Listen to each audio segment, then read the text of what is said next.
I need to communicate with one of my client in Spain, और वो भी उसकी नेटिव लैंग्वेज स्पेनिश में। पर स्पेनिश तो मुझे आती नहीं। लेट मी चेक कि मेरा स्मार्टफोन मुझे किसी तरह हेल्प कर सकता है या नहीं। ऐसा करती हूँ, पहले मैसेज टाइप कर लेती हूँ। Hello, my name is Gurmeet, I notice your interest in our services and I would like to connect with you. अब इसको ट्रांसलेट करके देखते हैं। Hola, me llamo Gourmet. He notado su interés en nuestros servicios y me gustaría ponerme en contacto con usted. Oh, that's really great. ये तो बहुत बढ़िया रहा। अब मैं इसी को हिंदी में कन्वर्ट करके देखती हूँ। लेट मी सी। नमस्ते, मेरा नाम गुरमीत है। मैंने हमारी सेवाओं में आपकी रुचि देखी है और मैं आपसे जुड़ना चाहता हूँ। अरे वाह, एआई तो हमारी लाइफ को कितना सिंपल बना रहा है, हमारे लिए कितना हेल्पफुल है। पर क्या कभी आपने ये सोचा कि ये कॉन्सेप्ट क्या रिसेंटली आया है? नहीं, हजारों साल पहले अगर हम ग्रीक माइथोलॉजी में देखें तो वहां पर ऑटोमेटॉन्स का जिक्र है। ऐसी मशीनें जो ह्यूमंस की तरह काम कर सकती हैं और सोच सकती हैं। यानी उनका भी ये मानना था कि कभी ना कभी ह्यूमंस अपने ब्रेन को रेप्लिकेट कर कर कोई नई मशीन बना सकते हैं। और हजारों साल बाद ये बात सच हुई और एआई आ गया।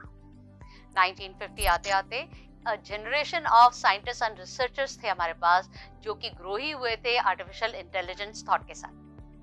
1950 में Alan Turing, a computer scientist जो कि ब्रिटिशर थे, उन्होंने एक बहुत इंपॉर्टेंट क्वेश्चन रेज किया। क्या ह्यूमंस अपनी प्रॉब्लम कैसे सॉल्व करते हैं? वो यूज करते हैं डेटा और लॉजिकल रीजनिंग का, तो मशीन्स क्यों नहीं कर सकती? And he explored the mathematical potential in machines. 1956 Dartmouth conference में, जहां पर बहुत सारे ब्रिलियंट माइंड्स एक साथ आए, वहां पर first time artificial intelligence phrase was coined. In 1966, the first chatbot, Eliza, was developed. Eliza could simulate conversation with psychotherapists. It was developed by a German computer scientist named as Joseph Weizenbaum. In 1972, Japan ने पहला full-fledged humanoid robot बनाया। नाम था Wobot 1. It could follow your instructions, it could communicate, and it had artificial ear, eyes, and mouth. So we saw 1950 से mid of 1970 तक there was a huge rise in AI. 1974 to 1980 AI के लिए थोड़ा tough था, क्योंकि इस दौरान AI की रिसर्च फंडिंग में कमी आई और पब्लिक इंटरेस्ट भी थोड़ा कम हुआ, और ये फेज जाना जाता है AI विंटर के नाम से। Then 1980 to 1987 we saw revival of AI because of the development of expert system. Expert system computer के वो प्रोग्राम हैं जो कि ह्यूमन एक्सपर्ट्स की डिसीजन मेकिंग एबिलिटी को इमुलेट कर पाते हैं, और इनका यूज किया गया fields like medicine, finance and engineering में। And then 87 to 93 again there was a downfall of AI, which is known as second winter of AI. 1997 में एक बिग अचीवमेंट हुआ। एक एक्सपर्ट सिस्टम ने ह्यूमन को चेस के गेम में हरा दिया, और जानते हैं वो एक्सपर्ट सिस्टम कौन सा था? वो था IBM का डीप ब्लू, और ह्यूमन था वर्ल्ड चेस चैंपियन गैरी कैस्परोव। इस जीत ने डेमोन्स्ट्रेट किया कि मशीन्स ह्यूमंस को आउटथिंक कर सकती हैं और complex decision making situation handle कर सकती हैं। और ईयर 2000 में मशीन लर्निंग की शुरुआत हुई। इसकी वजह से मेजरली 2 थिंग्स हुई। पहली, कंप्यूटर्स अपने डाटा से खुद सीख सकते थे विदाउट एक्सप्लिसिट प्रोग्रामिंग, ठीक उसी तरह जैसे एक बच्चा अपनी किताब पढ़कर खुद सीख सकता है। और दूसरी चीज थी फेशियल रिकॉग्निशन और स्पीच प्रोसेसिंग। ऐसी फील्ड्स और एडवांस हुई। In year 2010 big era data की शुरुआत हो गई, क्योंकि by this time data generation sky rocket कर गया। बिग डाटा और पावरफुल प्रोग्रामिंग के कारण एआई बहुत इफेक्टिव हो गया। Then in year 2012 deep learning की शुरुआत हुई। इसकी वजह से कंप्यूटर ह्यूमंस की तरह काम करने लगे।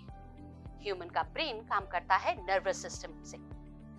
कंप्यूटर्स में इसी तरह न्यूरल नेटवर्क डेवलप किया गया, जिसकी वजह से computers could identify complex pattern in images, voices, texts without human intervention. और फाइनली AI कंज्यूमर लेवल पर आ गया 2014 में with Alexa and Siri. 2020 में AI का एक्सपेंशन हुआ हेल्थ केयर और ऑटोनोमस ड्राइविंग में। AI की मदद से डिफरेंट डिसीजेस डिटेक्ट होने लगी और मेडिकल इमेजेस को एनालाइज करने में हेल्प मिली। इन ईयर 2021 ओपन AI आ गया, जो कि टेक्स्ट प्रॉम्प्ट से इमेज जनरेट कर सकता है। और ईयर 2022 में चैट जीपीटी आया, जो ह्यूमन लाइक टेक्स्ट जनरेट कर सकता है। आने वाले दिनों में एआई की एडवांसमेंट और फास्ट हो सकती है। एआई वो सभी इंटेलेक्चुअल टास्क भी कर सकेगा जो ह्यूमन बीइंग करते हैं with the development of artificial general intelligence AGI। AI का इस्तेमाल ग्लोबल चैलेंजेस को सॉल्व करने के लिए भी हो सकता है, जैसे कि क्लाइमेट चेंज, डिजीज प्रिवेंशन।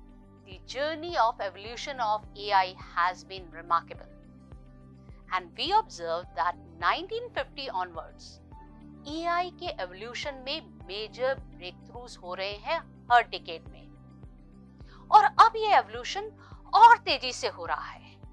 इसलिए AI के potential को समझना उतना ही जरूरी हो जाता है, ताकि इसकी जितनी भी एडवांसमेंट हो वो एथिकल वे में हो और फ्यूचर में एआई की सिग्निफिकेंस हमारी लाइफ में और हो। आज इतनी समझ के बाद आपको एक छोटे से टास्क के साथ छोड़े जा रही हूँ। Write down your thoughts about evolution of AI and what could be the next major breakthrough in the evolution of AI.